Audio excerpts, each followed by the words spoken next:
अस्सलामु अलैकुम to everyone. I hope you fit and fine. मुझे उम्मीद है आप सब दोस्त खैरियत से होंगे। अल्हम्दुलिल्लाह आपकी दुआओं से मैं भी खैरियत से हूँ। मैं आपके लिए फिर से रिएक्शन वीडियो लेके आया हूँ। आज की वीडियो काफ़ी इंपॉर्टेंट है आपके लिए और मेरे लिए। आज की वीडियो जो हमारा टॉपिक हुआ है करबला पे, हिस्ट्री ऑफ करबला, इमाम हुसैन के बारे में कुछ मालूमात मैं आप लेके आया हूँ। अगर आप हमारे चैनल पर पहली बार आए तो हमारे चैनल को सब्सक्राइब करना ताकि फ्यूचर में जो वीडियो अपलोड करूँ वो सबसे पहले मिले।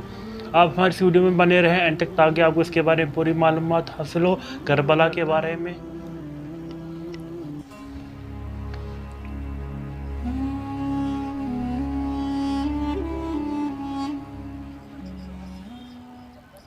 दोस्तों 680 ईस्वी में जब 10 मुहर्रम के दिन करबला की ये मशहूर जंग ख़त्म हुई तो जंग ख़त्म होने के बाद अब नवासे रसूल यानी कि हज़रत इमाम हुसैन की फैमिली और उनके ख़ानदान वालों को, जो कि लगभग सारी की सारी औरतें ही थीं, उनको कैदी बनाकर कूफा और शाम की तरफ ले जाने का फ़ैसला किया गया।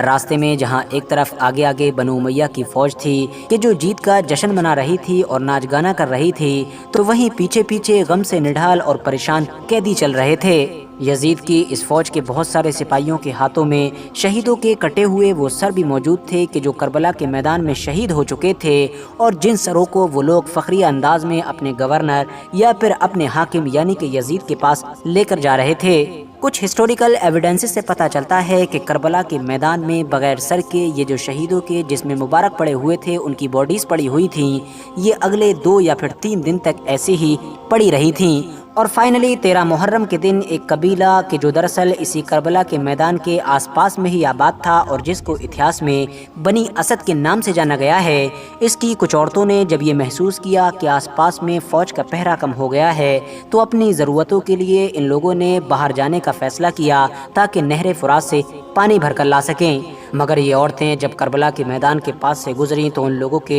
होश उड़ गए, क्योंकि मैदान में तो अब दूर दूर तक सिर्फ और सिर्फ लाशें ही नजर आ रही थीं, यानी कि शहीदों के जिस्म मुबारक पड़े हुए थे। किसी का बाजू कहीं पर था, किसी का पैर कहीं था, तो किसी का बॉडी का कोई दूसरा पार्ट कहीं पर था। ये देखकर वो सारी औरतें रोती रोती फौरन अपने कबीले की तरफ वापस हुईं और उन्होंने वहां जाकर बाकी सारे लोगों को ये बताना शुरू किया कि हमको महसूस होता है कि बनु उमैया की फ़ौज की तरफ से ये सारा घिराव क्योंकि हुजूर अकरम सल्लल्लाहु अलैहि वसल्लम की औलादों और उनके ख़ानदान के लोगों के लिए ही किया गया था, तो हो ना हो उन लोगों ने इन सारे ही लोगों को शहीद कर दिया है। उनके जिस्मों के साथ भी बुरा सलूक किया गया है और उनके खेमों को भी जला दिया गया है। चलो अब फौरन चलते हैं और आखिरी रस्मों को अदा करते हुए उन सब जिस्मों को दफना देते हैं। मगर दोस्तों, उस कबीले के मर्द इस मामले में अपनी औरतों से राजी नहीं थे और उन्होंने ऐसा करने से साफ इनकार कर दिया। उनका कहना था, क्या तुम नहीं देखती हो कि ये हमला बनु उमैया यानी कि यजीद की ताकतवर फौज की तरफ से किया गया था। हो सकता है कि अगर हम लोग इन सबको दफनाएंगे या इनकी आखिरी रस्मों को पूरा करेंगे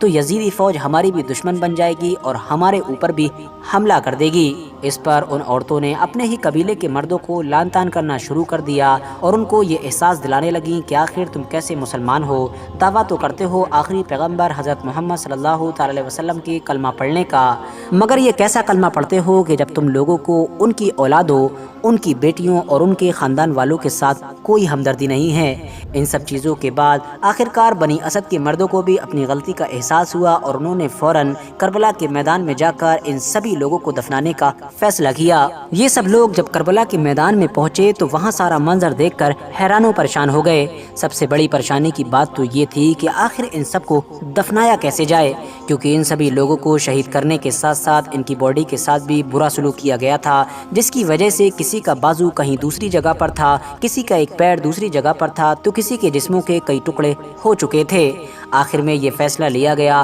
कि एक ही बड़ी सी कब्र खोदी जाएगी और उसमें ही सबको एक साथ दफना दिया जाएगा। ये लोग अभी इस कब्र को खोद ही रहे थे, तभी अचानक से इन लोगों की नज़र दूर से आते हुए एक घुड़सवार पर पड़ी। इन्होंने समझा कि शायद ये कोई फौजी होगा। जब वो घुड़सवार करीब आया तो इन्होंने पूछा कि आखिर कौन हो, तो घुड़सवार ने बताया कि मैं कोई और नहीं बल्कि पैगंबर मोहम्मद सल्लल्लाहु अलैहि वसल्लम के नवासे का बेटा यानी कि ज़ैनुल आबिदीन हूँ। याद रहे दोस्तों कि ये वही हज़रत इमाम ज़ैनुल आबिदीन العابدین ہیں کہ جو حضرت امام حسین کے وہ اکلوتے بیٹے تھے کہ جو کربلا کی اس جنگ میں شہید نہیں ہوئے تھے۔ وجہ یہ تھی کہ کیونکہ یہ اس وقت کافی بیمار تھے، جس کی وجہ سے کسی بھی طرح سے اس جنگ میں انوالو ہوئے ہی نہیں تھے۔ حالانکہ جب یہ جنگ ختم ہو گئی تھی تو خاندان کی باقی عورتوں کے ساتھ بیماری کے عالم میں لیٹے ہوئے حضرت امام زین العابدین کو بھی قیدی بنا کر کوفہ اور شام کی طرف لے جایا گیا تھا۔ یہی وجہ ہے کہ بہت سارے اتہاسکار اس بات سے اگری نہیں کرتے ہیں کہ بعد میں کربلا کے میدان میں پڑے ہوئے جسموں کو دفنانے کے لیے حضرت امام زین العابدین بھی کربلا کے میدان میں پہنچ گئے تھے، کیونکہ ظاہر ہے جب ان کو قیدی بنا کر لے جایا گیا تھا تو اتنی جلدی ان کا وہاں سے واپس آنا کیسے ممکن تھا۔ فی الحال بنی اسد قبیلے کے یہ مرد حضرت امام زین العابدین کے ساتھ مل کر تمام شہیدوں کے جسموں کو دفن کرنا شروع کرتے ہیں۔ سب سے پہلے ایک قبر کھودی جاتی ہے کہ جس میں حضرت امام حسین کے جسم کو دفن کیا جاتا ہے۔ دفن کرنے کا یہ منظر بھی کافی دردناک اور رلا دینے والا ہوتا ہے، کیونکہ ظاہر ہے حضرت امام حسین کے باڈی کے بھی سارے پارٹ الگ الگ ملتے ہیں، انگلی کہیں، ہاتھ کہیں، کاندھا کہیں، سینہ کہیں، یہ سارے ہی باڈی کے پارٹ الگ الگ ملتے ہیں۔ فی الحال سب سے پہلے حضرت امام حسین کو دفنایا جاتا ہے اور پھر ان کے ساتھ انہی کی ہی قبر میں ان کے دونوں بیٹے یعنی کہ حضرت امام علی اکبر اور 6 مہینے کے حضرت امام علی اصغر کو بھی دفنا دیا جاتا ہے۔ اس کے بعد جو ایک بڑی قبر کھودی گئی ہوتی ہے اس کے اندر باقی سارے ہی شہیدوں کو دفن کیا جاتا ہے۔ جس قبر میں سارے ہی شہیدوں کو ایک ساتھ دفن کیا گیا تھا اس جگہ کو آج بھی گنج شہیدہ کے نام سے جانا جاتا ہے۔ فی الحال جب یہ تدفین کمپلیٹ ہو گئی اور لوگوں نے وہاں سے نکلنے کا فیصلہ کیا، تبھی اچانک سے ایک انسان نے کہا ٹھہرو، ہم نے ایک انسان کو تو ابھی دفن ہی نہیں کیا ہے، یہ دیکھو کوئی بوڑھے سے انسان ہیں۔ آگے بڑھ کر حضرت امام زین العابدین نے جب دیکھا تو لوگوں کو بتایا کہ یہ دراصل حضرت حبیب ابن مظاہر ہیں۔ اللہ چاہتا ہے کہ ہم ان کو ایک ایسی الگ جگہ پر دفن کریں تاکہ جب بھی کوئی حضرت امام حسین کے پاس آئے تو ان کو ضرور سلام کر کے آئے۔ حبیب ابن مظاہر کو بھی دفن کر دیا گیا۔ پھر اس کے بعد حضرت امام زین العابدین نے کہا کہ ایک انسان کی تدفین باقی ہے اور سب لوگوں کو دریائے فرات کی طرف چلنے کا آرڈر دیا۔ تھوڑا آگے بڑھے تو سب سے پہلے ایک بازو ملا، تھوڑا اور آگے بڑھے تو اس کے بعد دوسرا بازو ملا، اور کچھ آگے بڑھ کر اچانک سے لوگوں کو ایک اور شہید کا جسم نظر آیا جو دراصل کسی اور کا نہیں بلکہ حضرت عباس علمدار کا تھا۔ سب لوگوں نے مل کر حضرت عباس کو وہیں پر ہی دفنانے کا فیصلہ کیا کہ جہاں پر دراصل جنگ کے دوران وہ گھوڑے سے نیچے آئے تھے۔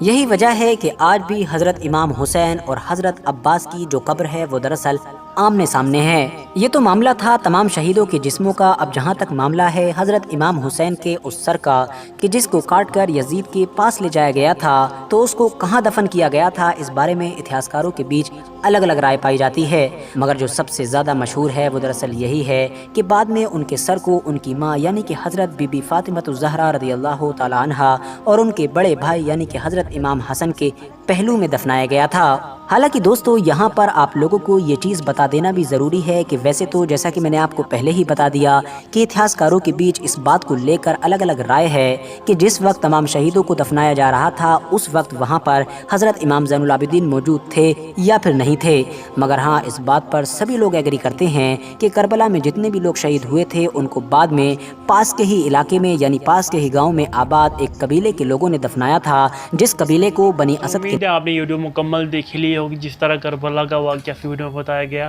حضرت امام حسین کے بارے میں اس ویڈیو میں بتایا گیا اور بھی بہت سارے صحاباؤں کے بارے میں اس ویڈیو میں بتایا گیا۔ ایسی ویڈیو دیکھنے کے لیے ہمارے چینل کو سبسکرائب کرنا تاکہ فیوچر میں جو ویڈیو اپلوڈ کروں کو سب سے پہلے ملے۔ آپ اپنا خیال رکھیں، اپنے گھر والوں کا خیال رکھیں، پھر سے ملیں گے نئی ویڈیو کے ساتھ۔ اللہ حافظ۔